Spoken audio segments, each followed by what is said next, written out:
Larry, quizás si pudieras arrojar luz sobre los detalles de estos avances rusos en el campo de batalla, porque lo que oímos en los medios occidentales, puse ese video, todos son afirmaciones, ¿verdad?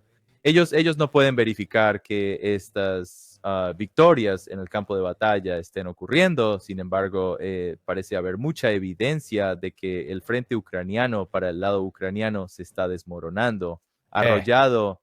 Adelante, tú. Adelante, Ron. No, solo iba a decir, se enrolla.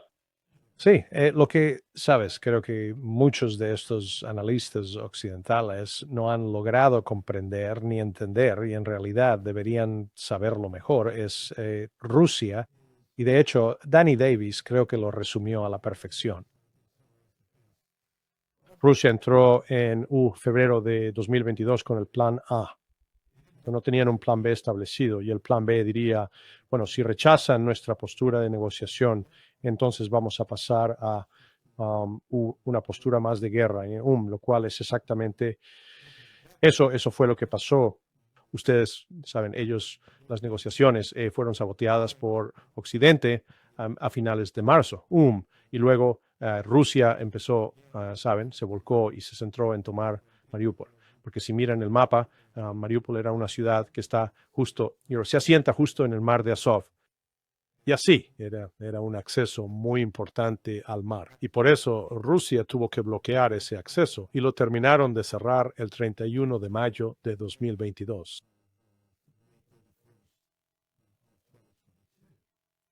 A partir de ese momento, sin embargo, Rusia no procedió a movilizarse de forma inmediata, y se le podría reprochar al Estado Mayor General por haber cometido una serie de errores en su planificación.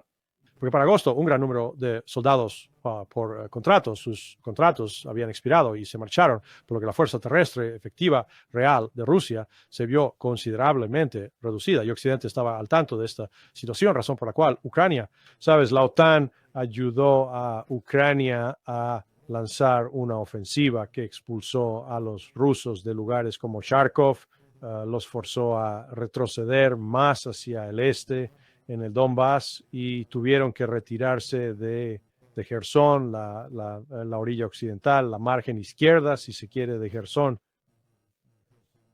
Volvieron al otro lado, y fue solo en septiembre de 2022 que empezaron a movilizarse. Bueno, cuando empiezas a movilizar fuerzas, no llegan, sabes, ya vestidos de uniforme y listos para combatir. Tienen que pasar por un proceso. Tienen que ser debidamente equipados, tienen que ser entrenados, y luego tienen que ser desplegados en el campo. Y normalmente ese proceso va a tomar un mínimo de 3 meses, y más probable con reclutas completamente nuevos que no han tenido servicio previo, 6 meses como mínimo. Y así, cuando empiezas a formar, la Rusia está formando sus fuerzas terrestres. Todavía no disponían del personal necesario en ese momento, verás. Iniciaron con unos 500,000 aproximadamente en el año 2022.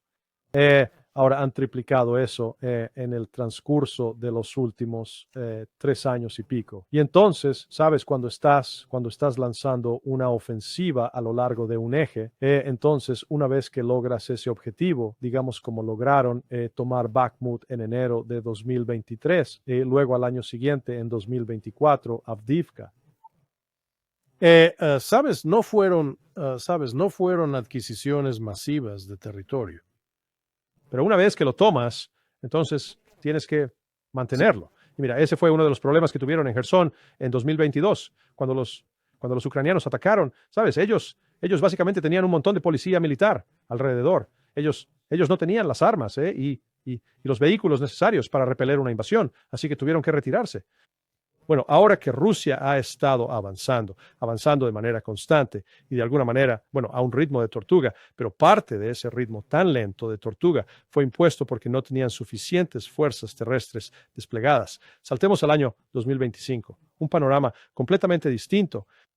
Los al menos 750,000 efectivos terrestres que están desplegados a lo largo de esa línea de contacto. Es por eso que ahora vemos a Rusia lanzar ataques en 8 áreas o ejes distintos a lo largo de esa línea de contacto. Hij har centralt en tres problem estratégico para Ucrania, que no tiene los efectivos militares para movilizar refuerzos rápidamente y detener un ataque en una sola zona. O si intentan reforzar un área, están quitando recursos de otra zona. Y luego estamos observando con atención en Zaporilla en particular. Y Rusia, desde el mes de septiembre, ha logrado capturar 30 asentamientos diferentes. Fueron 30 o 34. En total, las capturas a lo largo de toda esa línea de contacto desde septiembre suman 86 asentamientos distintos entre aldeas y pueblos. Sabes, esto es más, han capturado más de eso en 3 meses que en los 2 años anteriores a lo largo de toda la línea de contacto. Así que solo fue cuestión de poner la cantidad adecuada de fuerzas en su lugar. Pero de nuevo, Rusia no estaba en pánico. No tenían un arma en la cabeza. No fue. Sabes, esto no era un partido de fútbol con reloj donde se acabó el tiempo. Si no sacas de meta rápido, se acabó. No, tienen tiempo. Y de nuevo, lo están tratando como una operación militar especial. No han tenido que sacrificar el crecimiento económico no han tenido que privar a la gente de recursos críticos. Pueden, sabes, la vida sigue, pero ellos se están ocupando de sus asuntos en lo que a ellos respecta. Sí, sí. ¿Y cómo se relacionan las conversaciones del coronel Wilkerson con todo esto? Porque Witkow y la delegación viajaron a Rusia, hablaron durante 5 horas con Putin y la parte rusa y no se lograron avances significativos. ¿Cómo encaja esto en este panorama más amplio que Larry acababa de describir en el campo de batalla? ¿Cómo sabemos que no hubo un gran avance y cómo saber qué es y describirlo si lo hubo? Pues, qué buena pregunta. El hecho de que se sentaran por tanto tiempo como lo hicieron y el hecho de que ahora creo, al menos eso es lo que me han dicho, que en realidad han conformado grupos de trabajo. Y estos grupos de trabajo tienen distintas misiones y diferentes objetivos. Y a medida que trabajen para alcanzar esos objetivos y misiones, verán que surgirán más cosas. Pero dudo que esto se vaya a ver muy rápido, porque cuanto más de esto salga y sea, por así decirlo, exitoso, más van a incurrir en la ira de los europeos y hasta cierto punto en la de Zelensky, aunque creo que su tiempo es limitado. Y ellos no quieren hacer eso. Así que no creo que vaya a salir mucho a la luz hasta que se presente en un paquete y ese paquete sea comercializable, al menos para las 2 partes principales que realmente importan. Es decir, Washington y Moscú. No creo que los europeos vayan a conseguir nada más que un acuerdo que les impongan a la fuerza al final del día. Y pueden aceptarlo y protestar, o pueden hacer, como acabas de insinuar que Rutte estaba pensando o hablando de hacer, y eso es poner todo su peso en intentar contrarrestar lo que se ha logrado. No creo que eso vaya a funcionar. Podrían exacerbar, como dije, el conflicto, mantenerlo por mucho tiempo con un poco de dinero y armas y cosas así. Quizás algunos mercenarios, aunque no creo que nadie quiera ir a un bando que esté completamente derrotado. Pues yo, la verdad, creo que esto va a ser una serie de charlas muy distinta. Y no me refiero a que sea diferente en el sentido de que se distinga de cualquier otra charla similar que haya tenido lugar, porque uno no lo revela todo hasta que tiene algo. Y cuando tienes algo, lo sueltas de golpe y de ahí pasas al éxito, eso esperas. Sí, sí. Bueno, Rusia ha estado criticando fuertemente, Larry. Estoy seguro de que estás al tanto la llamada diplomacia de megáfono, el enfoque adoptado por ciertos, especialmente por parte de Europa, pero incluso por parte de Estados Unidos, recurriendo a los medios de comunicación, hablando de los detalles antes de que ocurran y después de que ya han ocurrido. ¿Cuál es tu reacción a cómo se han desarrollado estas conversaciones? Desde la última vez que hablamos, por supuesto, han pasado muchas cosas. Ha habido mucho revuelo y drama en torno a esta idea de un plan de paz propuesto por Trump. Entonces, ¿cuál es tu valoración de cómo encaja todo esto en la situación actual? Bueno, seamos claros sobre lo que pasó ayer en la reunión que Putin tuvo con Witkow y Kushner. Witkow es un amigo en lo que a Trump respecta. Kushner es familia.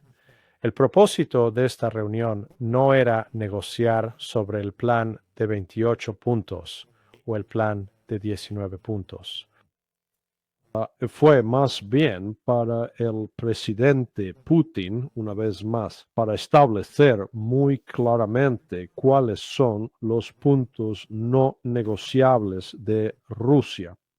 esto, ¿sabes? Porque la forma típica, ¿sabes? Estos tipos de bienes raíces, Trump y Witkow abordan el arte de las negociaciones, ¿sabes? Que planteas una posición extrema y luego vas a ceder de ella. Y se abordan eso con los rusos diciendo, sí, los rusos dicen que van a quedarse con Donetsk, Luhansk, Gerson y Zaporilla, pero no, eso es solo una posición de negociación. Tal vez podamos convencerlos de que se queden con Donetsk y Luhansk, pero renunciarán a Zaporilla o Gerson. No, no, no, no va a pasar. Porque esas son esas 4 antiguas regiones ucranianas, junto con Crimea, ahora forman parte permanentemente de Rusia. Y Putin no posee ni el poder político ni la autoridad legal para modificar su estatus. Así que eso no es negociable. Yo creo que esta reunión de 4 horas y media fue diseñada principalmente para asegurar que Witkow y Kushner entendieran cuáles son las firmes posiciones de Rusia. Porque Putin declaró la semana pasada en Bishkek, cuando se le cuestionó acerca de las negociaciones, él hizo especial énfasis en destacar que una vez que éstas se pongan en marcha, Sergei Lavrov estará directamente implicado en la dirección de todo el proceso. Y destacó que acompañándolo estaría Medinsky, el mismo individuo que previamente estuvo negociando con los ucranianos en Estambul y que de hecho mantuvo 2 encuentros este mismo año, así como Ushakov, Yuri Ushakov, quien funge como una especie de asesor de seguridad nacional para el presidente Putin. Pero que esos 3, él recalcó, ese es mi equipo de negociación, ellos son los que llevarán a cabo el trabajo real que debe hacerse. Pero lo que les transmitía a Witkow y Kushner es que, sabes, esos 5 antiguos territorios ucranianos ahora son parte permanente de Rusia. Ucrania necesita salir y retirarse de esas áreas. Pueden hacerlo por voluntad propia o los vamos a expulsar. Bueno, sea como sea, no se pueden quedar. Ucrania tiene que celebrar elecciones para que tengamos a alguien que legalmente esté facultado para actuar en nombre del pueblo ucraniano. Porque esta semana ha recalcado con mucha fuerza que la actual pandilla, como tú los llamaste, en Ucrania son un grupo de criminales y no son legítimos. Y dijo, yo, sabes, no voy a hablar con criminales, no voy a negociar con gente ilegítima. Y se habla de que van a traer de vuelta a Zaluzhny, el ex comandante del ejército ucraniano, ahora embajador en el Reino Unido. Eso tampoco va a funcionar porque él está más cerca del batallón Azov, del sector derecho, todos estos, ya sabes, grupos neofascistas, grupos neonazis. Así que Rusia tampoco tratará con él. Tiene que ser alguien elegido y que haya sido, como dicen los rusos, desnazificado. La OTAN tiene que salir, no pueden quedarse. Bajo ninguna circunstancia, Rusia no va a tolerar la continua presencia de la OTAN en Ucrania y luego la reducción del tamaño de las Fuerzas Armadas ucranianas. Eso va a ser, sabes, ellos van a negociar sobre la cifra o el tamaño real, pero la propuesta europea, esos 800,000, no, lo siento, eso es un punto de partida inaceptable. Así que ahora recae sobre Witkow y Kushner la obligación de regresar y hacerle recordar a Donald Trump que no, de hecho, Vladimir Putin hablaba muy en serio sobre todo lo que le dijo en agosto. Y así, aquí es donde comienza a delinearse el esquema de este acuerdo. Y parece que Trump está dispuesto a empezar a actuar en ese sentido, porque los informes indican que esta misma semana se ha suspendido por completo el envío de toda la asistencia militar a Ucrania. No está claro si han cortado el intercambio de inteligencia, pero también está toda la cuestión de la persecución del ángulo de la corrupción. Así que esto es, ya sabes, cuando él sacó a Yermak del barco y luego también a Timur Medvedchuk, lo sacaron. Y lo que es realmente tan irónico de todo esto es que Zelensky hace unos 9 años interpretó a un personaje en una, ya sabes, una serie de televisión en la que Timur el tipo se llamaba Medvedchuk. Su personaje, o el de la historia, intentaba escapar de Ucrania por la corrupción. O sea, no te lo puedes inventar. Es como si lo que se escribió para una serie de